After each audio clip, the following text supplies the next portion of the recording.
If you recall, last month I made a pledge to our ratepayers and my fellow board members that I was going to be talking about two things, probably until we get this matter resolved. And one of them is what this board has been doing to protect our customers, and the second is the consequences of allowing the attempt of a hostile takeover of this if this was to succeed. So I'm going to concentrate on that today. So last month I said to you that we had saved the ratepayers $90 million. I checked on the website today and that number is at $94 million. And you know, we all talk about where our numbers come from, and we can all skew our numbers. So rather than saying that Aqua says that their numbers, my numbers are crazy, and I say their numbers are crazy, whatever the case may be. So I did a little research, and I went on our website, and I found an article selling out of consumers. And this is done by the Food and Water Watch. So I'm going to say this is a neutral party. So I'm going to start off by saying that my numbers might be wrong according to this article because my numbers were based on our rates doubling. But as I go through this a little bit, I'm going to explain to you that from this article it says that our rates probably would triple. So I might have been wrong on that. And I found, so it says that our water prices would increase after 10 of the largest water supply sales for two profit companies between 1991 and 2011. I know this is a little old, a little dated, but I think it follows the same theme.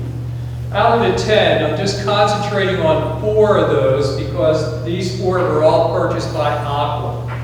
Bensale, Pennsylvania, Bristol, Pennsylvania, Media, Pennsylvania, and Westchester, Pennsylvania. And the article states, and I quote, by 2011, after an average of 11 years of private control water bills in these communities, all of them nearly tripled on average, end quote. Under private ownership, water rates grew at an average of about 3 times the rate of inflation, averaging an increase of about 18% every year. The article also reads that Aqua PA seeks, and I'm quoting now, seeks to increase the rate of its new customers over time to the level it charges its main service division. At the same time, it also hikes the rates of its main division so that the new purchases need even more steeper increases to be equalized, end quote. The article concludes that communities need local public control of their water and sewer utilities to protect the public interest and to ensure that no one goes without this essential public resource. So I point out to you, the time is ticking. It's ticking on all of us.